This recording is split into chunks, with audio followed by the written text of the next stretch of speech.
I see happening a lot is referring to the Hebrew Israelites as if it's a religion.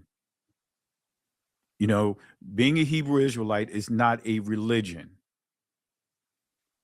It's not a religion. It's an ethnicity. It's based upon bloodline. All right. So I just want to be clear. You know, I want to reiterate that point. Being a Hebrew Israelite is bloodline. So don't get sucked up into these discussions about, comparing being a Hebrew Israelite to Christianity, to being a Christian. You have to make a distinction between the two when you're engaging in these conversations. So you have to reiterate that being an Israelite is not a religion. Okay. Being an Israelite is not predicated on whether you follow the laws, statutes, and commandments or not. You're still an Israelite. Us coming to awaken of who we are as a ethnicity, as a bloodline, as people, and trying to put us in a religion. Similarity to the tribe of Judah, 21%. Dan, 2%. Zebulun, 6%. Levi, 12%. I believe I have similarity to Simeon too, but I can't find that image.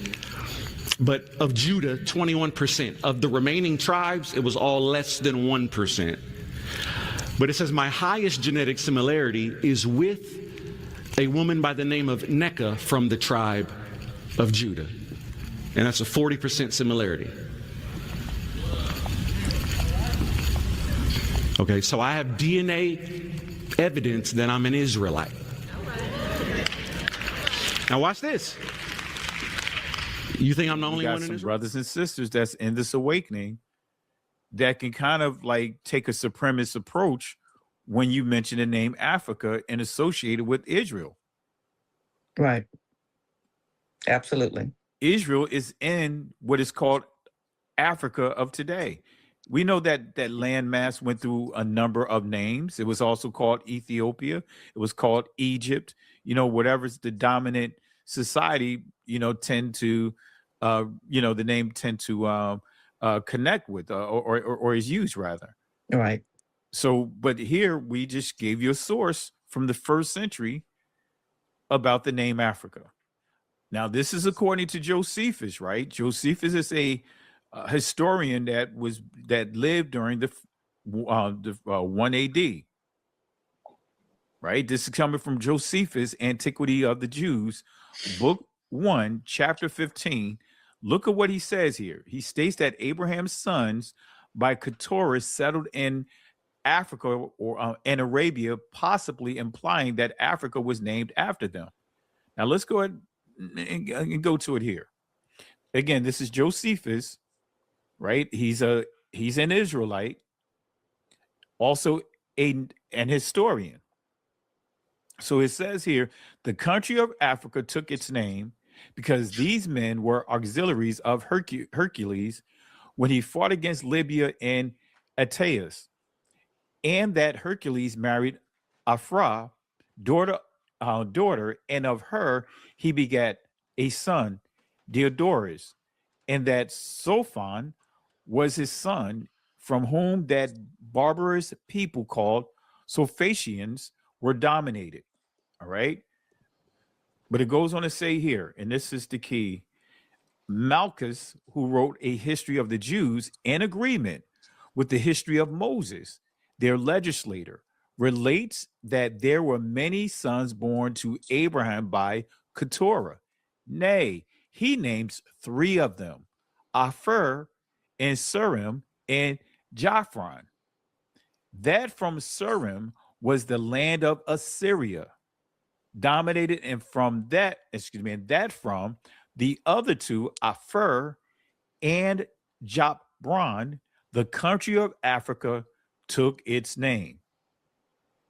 So according to Josephus, and I have another source, I just couldn't find it to put it in here, right? And again, Olaudah Equiana also mentioned this inside his autobiography.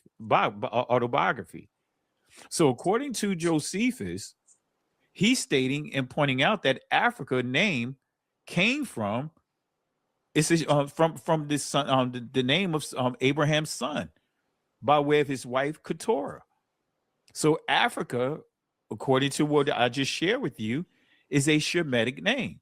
And you guys know I brought this up a number of times. I know many will go to Akibulan and some of the other names, and I'm not getting into debates about that, but we have a source that's from the 1st century, right? That is that is making, that is clear that that name Africa comes from the descendant of Abraham. With Google Josephus, you're gonna see a picture of a white man in a turban.